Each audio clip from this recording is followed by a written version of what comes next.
Purihin po ang Panginoon. Magandang umaga po sa bawat isa. Salamat sa Diyos dahil tayo po minsan pa ay binigyan ng Panginoon ng isa pang umaga. Isang umaga na naroon yung kalakasan at mayroong biyaya ng Diyos na tayo po ay makapag-ugnayan sa Panginoon. Salamat sa Diyos. Bago po tayo mag-umpisa sa salita ng Panginoon, tayo po ay umawit sa Panginoon. Awitin po natin yung Diyos ng pag-asa dahil ang ating Diyos talaga yung ating tunay na pag-asa. Hallelujah. Purihin ang Panginoon. Tayo umawit sa Diyos. Aming Diyos na dakila at walang katulad. Diyos na walang hanggan. Sa mga panghihina at kapigatian, Diyos ng kaaliwan, hindi nagkukulang, hindi bumibigo, Diyos na di nagbabago, isang kaibigan, kaagapay at matatakbuhan, Diyos na laging nakalaan. Kayo, O Diyos, ang aking pag-asa, sa bawat araw ang aking ninanasa, sa aking buhay bibigyang kaluguran, pararangalan ninyong dakilang pangalan. Kayo, O Diyos, ang aking pag-asa, sa bawat araw ang aming ninanasa, sa aming buhay ay bibigyang kaluguran, pararangalan ninyong dakilang pangalan. Pararangalan ninyong dakilang pangalan. Pararangalan ninyong dakilang pangalan.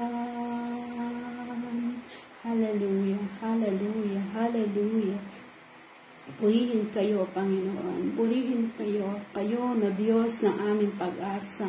Kayo na Diyos na mabuti, Diyos na matapat, Diyos na walang katulad.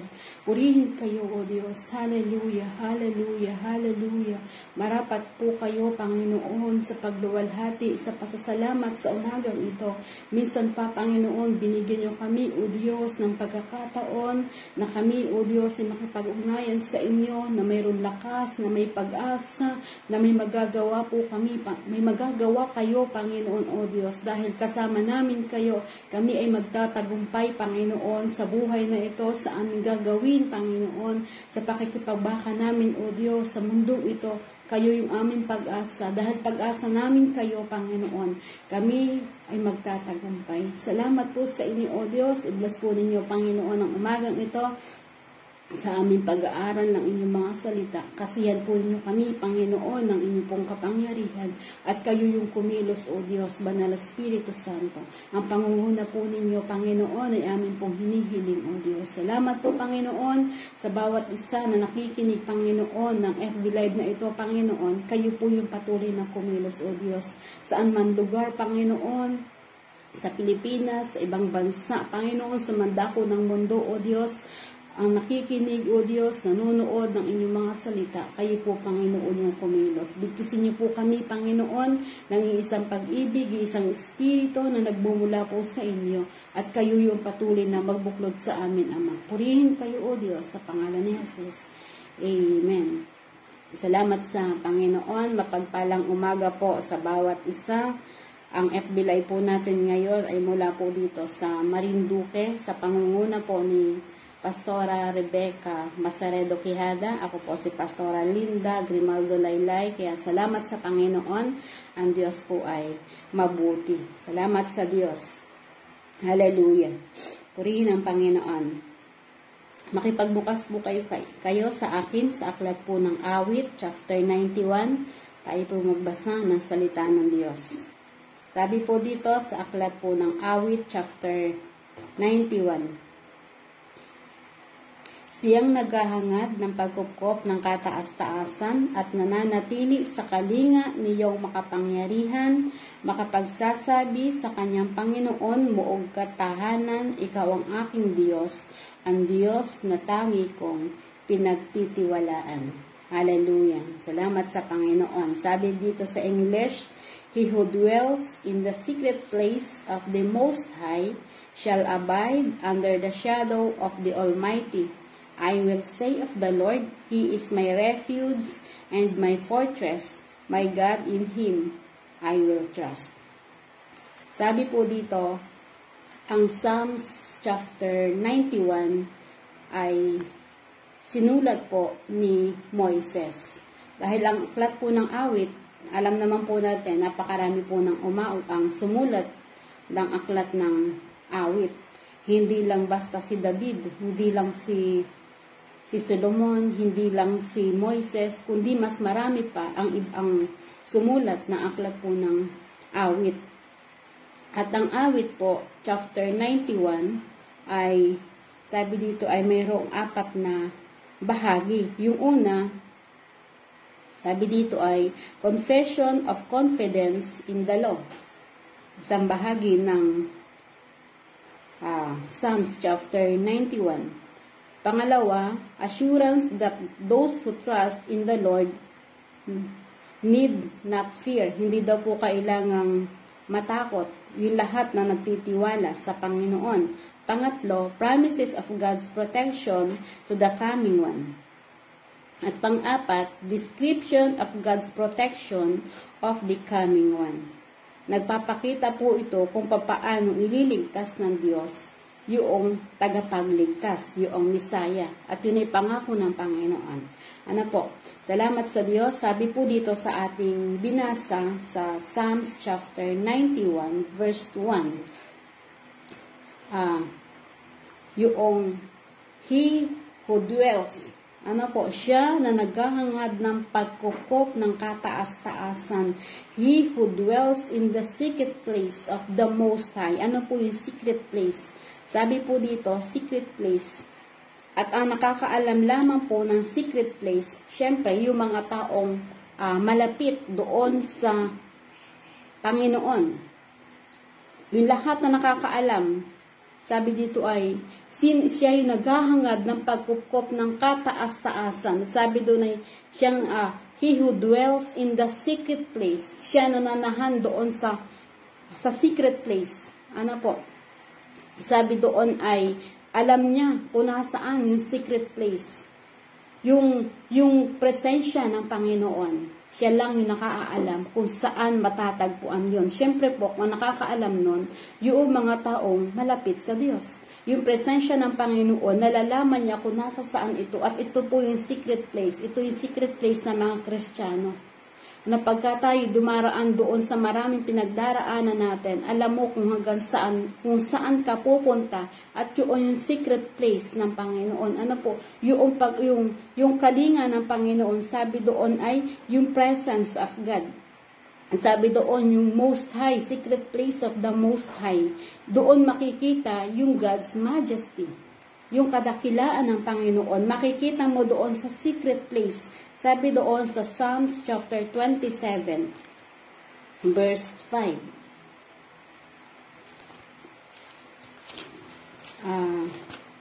Psalms chapter 27, verse 27:5. Sabi dito, iingatan ako kapag may bagabag sa banal na templo, iingatan ligtas, itataas niya sa batong matatag. Doon sa secret place, sabi ng Panginoon, iingatan ako kapag may bagabag. Pagka tayo nagkakaroon ng bagabag, sa secret place ng Panginoon, sabi doon, iingatan daw po tayo ng Diyos. At sabi doon, sa banal na templo, iingatang ligtas. Itataas niya sa batong matatag. Ano po? Doon natin makikita yon sa Psalms chapter 31. Sabi po dito, Psalms chapter 31 verse 20. Psalms 31:20, ganito naman po ang sinasabi, iyong kinalinga at iningatan mo laban sa adhika ng masasamang tao, dinala sa ligtas na dako, kublihan upang di hamakin ng mga kaaway. Talagang makikita po natin doon yung pagkalinga at pag-iingat ng Panginoon. Doon sa secret place na sino man yung naghahangad sa Panginoon, ang pag-iingat ng Diyos ay lagi naroroon. Ano pa po yung sabi sa aklat ng Awit pa rin, chapter 32, verse 7. Sabi dito, chapter 32, verse 7, kublihan ko'y ikaw ang sasagip kung mababagabag, aking aawitin ang pagkalinga ng iyong pagliligtas. Sabi dito, kublihan ko'y ikaw ang sasagip kung mababagabag, aking aawitin ang pagkakalinga ng iyong pagliligtas. Ang kublihan daw po natin ay ang Panginoon. Ang kublihan natin ay ang Diyos. Mararanasan natin doon yung kanyang pagkalinga, yung kanyang pagliligtas. Ano pa po yung sabi dito pa rin sa aklat ng Awit chapter 17. Awit chapter 17 verse 8. Psalm 17 verse 8, kung paano sa mata mo'y lubos ang iyong pag-iingat, gayon ako iningatan mo sa lilim ng iyong pakpak.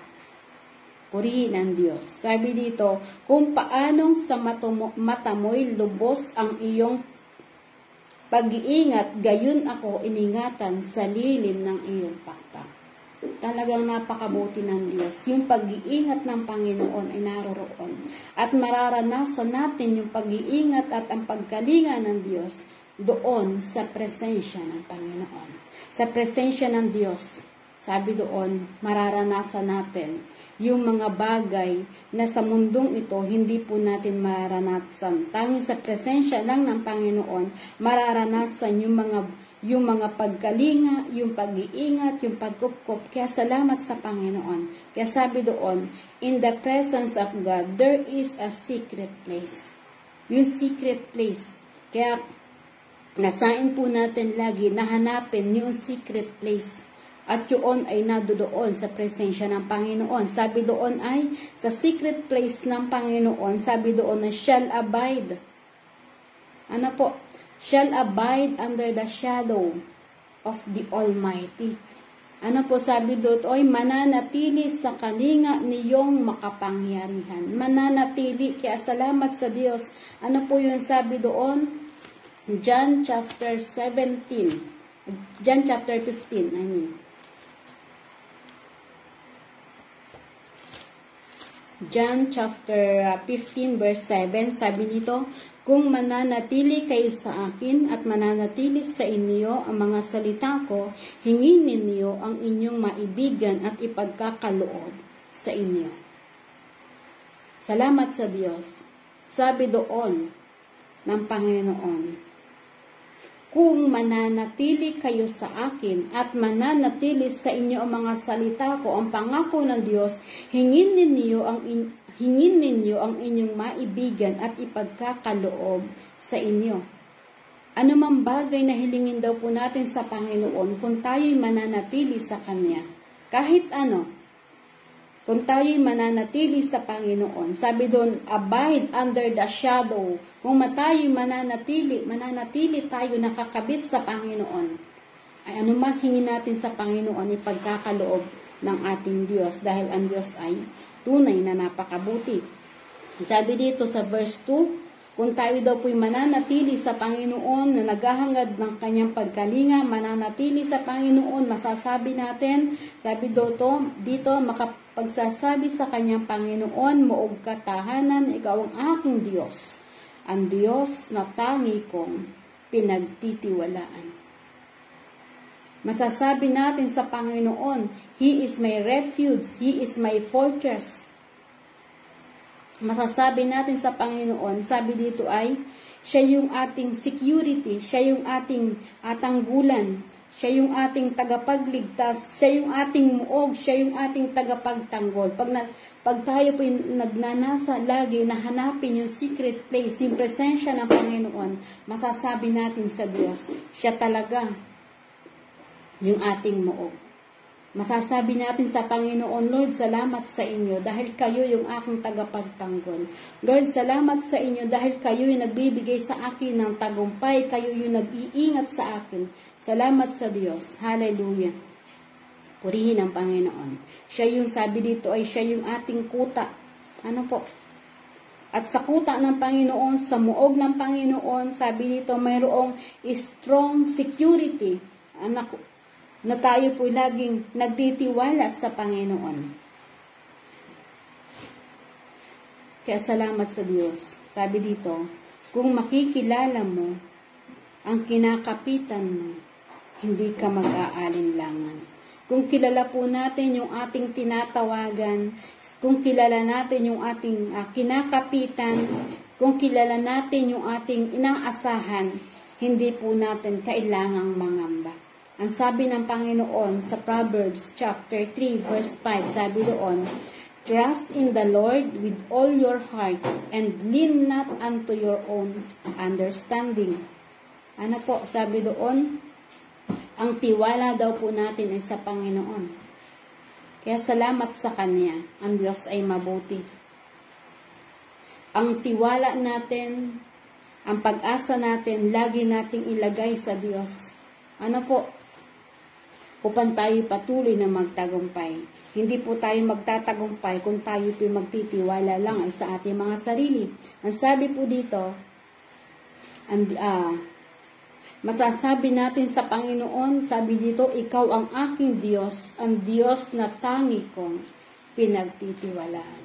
Masasabi natin sa Panginoon, siya yung ating pinagtitiwalaan, siya yung ating pag-asa sa buhay na ito. Ano man yung mangyari, pagtiwala tayo sa Panginoon, kahit ano pa man yan, hindi ka magagapi. Dahil ang tiwala natin ay nasa sa Panginoon. Kaya salamat sa Kanya.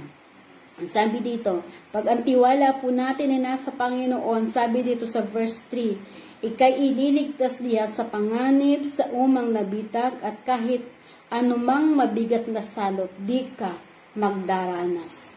Pag tayo po'y nagtitiwala sa Panginoon, ano man yung mabibigat na panganib, ililigtas tayo ng Diyos. Ang sabi ng Panginoon, ito po'y pangako niya. Sabi dito, ikaw ay ililigtas niya sa panganib, sa umang nabitag, at kahit na anumang mabigat na salot, di ka magdaranas.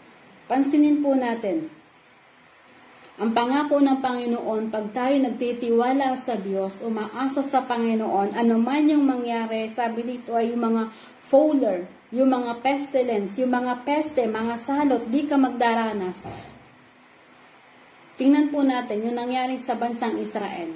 Yung mga Israelites nung sila nasa Egypt. Ang mga Egyptians ay pinadalhan ng Panginoon ng napakaraming salot.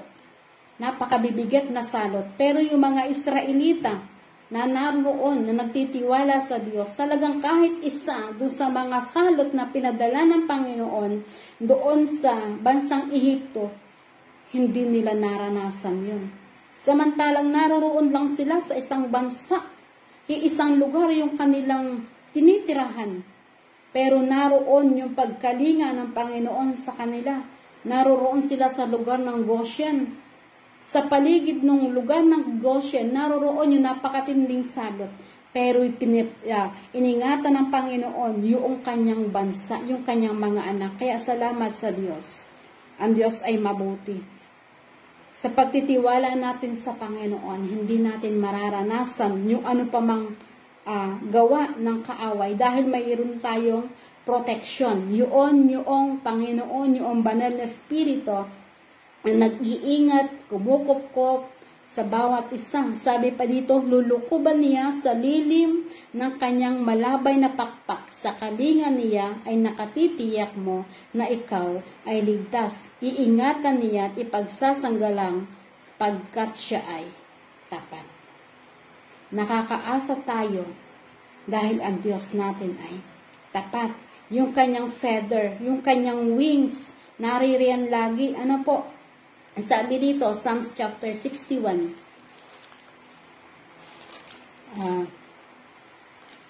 Psalms chapter 61, verse 4.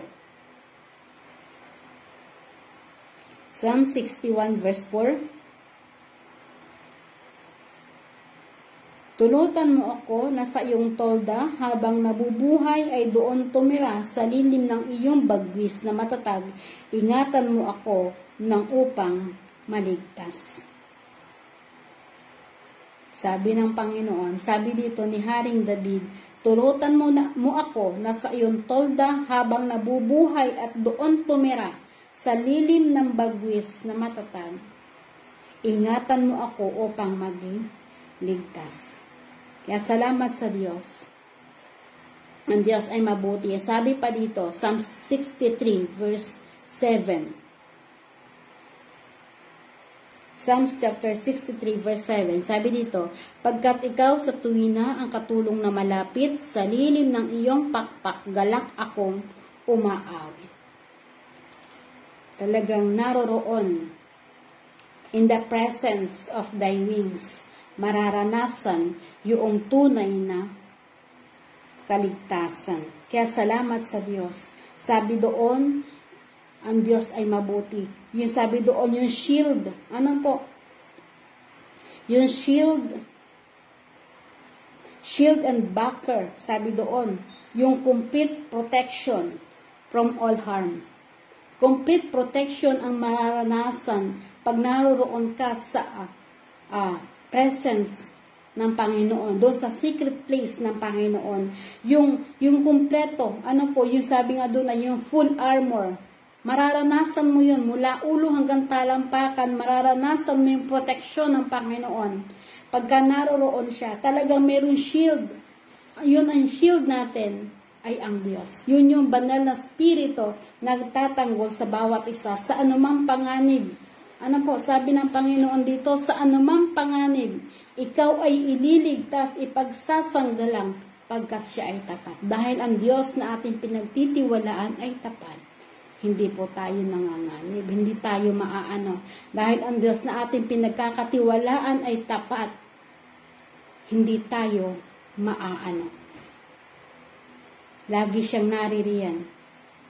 Ang lagi lang po nating nasain, hanapin ay yung presensya ng Panginoon. Hanapin yung kanyang mukha sa bawat araw. Kaya salamat sa Panginoon. Ang Diyos po ay mabuti. Ang sabi dito sa verse 9, pagkat si Yahweh ang iyong ginawang tagapagsanggalang at ang pinili mong mag-iingat sa iyo'y kataas-taasan. Ano po? Hindi ka maaano dahil ang pinili mong tagapagsanggalang ay kataas-taasan ang Panginoon. Dahil ang ating pinili na magtanggol sa atin, yung ating Diyos na pinaglilingkuran, yung Diyos na kilala natin, na kahit ano man yung mangyari, naririyan siya ay tapat. Kaya salamat sa Diyos. Ang Diyos ay mabuti. Ang Diyos ay matapat sa bawat isa. Kaya salamat sa Panginoon sa umagang ito. Lagi po nating nasain yung presence, yung secret place ng Panginoon. Yung kanyang presensya. Ano po, sabi doon, kahit anumang panganib, hindi tayo iiwanan. Yung proteksyon ng Panginoon ay lagi naroroon. Sabi dito, Psalms chapter 50. Psalms chapter 50 verse 15. Awit 50 verse 15, sabi dito, kung kayo ay may bagabag, ako lagi ang tawagin. Kung kayo'y aking ililigtas, ako'y inyong pupurihin. Sabi ng Diyos, kung kayo ay may bagabag, ako lagi ang tawagin, kayo'y aking ililigtas, ako'y inyong pupurihin. Kung mayroon daw po tayong bagabag, kung tayo'y nasa panganib, tawagin natin ang pangalan ng Panginoon. Dahil sa kanyang mararanasan, yung tunay na kaligtasan. Sa pagtawag sa pangalan ng Panginoon, diyan mo mararanasan yung pagkalinga niya. Kaya salamat sa Diyos. Ang Diyos ay mabuti. Ang Diyos ay matapat. Hallelujah. Ang Diyos ay laging gumagawa para sa ikaliligtas ng kanyang mga anak. Salamat sa Panginoon sa umagang ito. Patuloy po tayong biyayaan ng Diyos. Sabi doon sa ating pinag-aralan, He who dwells in the secret place of the Most High shall abide under the shadow of the Almighty. Siya na naghahangad ng pagkupkop ng kataas-taasan at mananatili sa kalinga niyong makapangyarihan. Sabi doon, makapagsasabi, Panginoon, muog katahanan, ikaw ang aking Diyos. Ang Diyos na lagi kong pinagkakatiwalaan. Masasabi natin sa Panginoon, siya yung ating tagapagligtas, siya yung ating tagapagtanggol sa buhay na ito. At mararanasan natin yung presensya ng Panginoon kung atin po itong hahanapin. Doon, sabi doon, yung naghahangad ng pagkalinga ng Panginoon, kanya pong mararanasan. Kaya sa umagang ito, patuloy po tayong biyayaan ng Diyos sa ating pakikipagbaka sa buong maghapon. Nasain natin yung secret place, yung presence of God upang tayo po magtagumpay. Marami tayong pinagdadaanan, maraming mga nangyayari sa mundong ito, pero yung nagnanasa ng pagkalinga ng Panginoon, hindi po natin mararanasan yun. Kaya salamat sa Kanya, ang Diyos ay mabuti, ang Diyos ay matapat. Hallelujah. Tayo po'y manalangin. Hallelujah. Aming Ama, aming Diyos na makapangyarihan sa lahat, nagpapasalamat po kami, Panginoon, sa umagang ito. Kayo yung patuloy na kumilos, O Diyos. Salamat sa inyo, Banal na Espiritu Santo. Gumagawa po kayo, Panginoon, para sa inyong mga anak. Tulungan niyo po, Panginoon, ang bawat sa amin. Nasain namin lagi, O Diyos, na makausap kayo. Hanapin kayo, Panginoon, O Diyos, na yung pagkalinga ninyo, amin po laging maranasan, Panginoon. Pagpalain po ninyo, O Diyos, yung bawat isang nakikinig, bawat isang nanonood, saan man dako ng mundong ito, O Diyos. Lord, kumilos nga po kayo. Ang pagkalinga po ninyo, Panginoon, ay patuloy na maranasan. Yung mga anak ninyo, Panginoon, na dumaranas, O Diyos, ng panganib, ng pagsubok, ng mga persecution, Panginoon. Lord, ang kalinga ninyo, O Diyos, ay kanila pong maranasan sa umagang ito. Yung mga nangangailangan, Panginoon, kayo po yung patuloy na kumilos, Ama. Hallelujah. Salamat sa inyo. Pagpalain po ninyo, Panginoon, ang bawat isa. Ang dalangin din namin, Panginoon, O Diyos, ang aming General Superintendent, O Diyos, das niyo po, Panginoon, ang Pastor Joseph. Kayo po yung kumilos, Panginoon. Patuloy niyo po siyang pagpalain kasama ng kanyang asawa, ng kanyang buong sambayanan, Panginoon, sa paglilingkod sa inyo.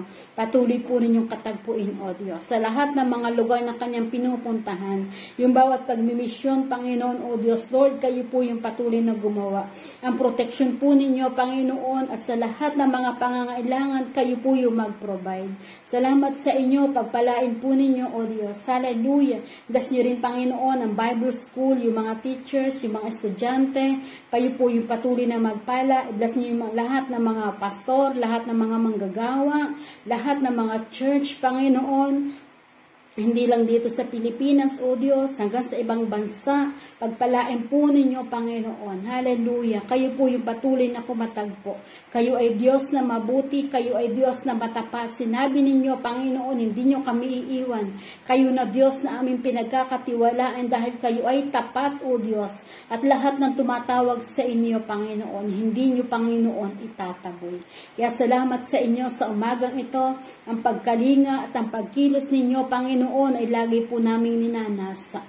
Ang inyong paggawa, Panginoon, ay maranasan namin. Salamat sa inyo, pinagkakatiwala namin sa inyo, mapagpalang kamay ang inyong mga anak sa umagang ito. Purihin kayo, O Diyos. Salamat po, Panginoon, sa buong maghapon na aming kakaharapin, Panginoon.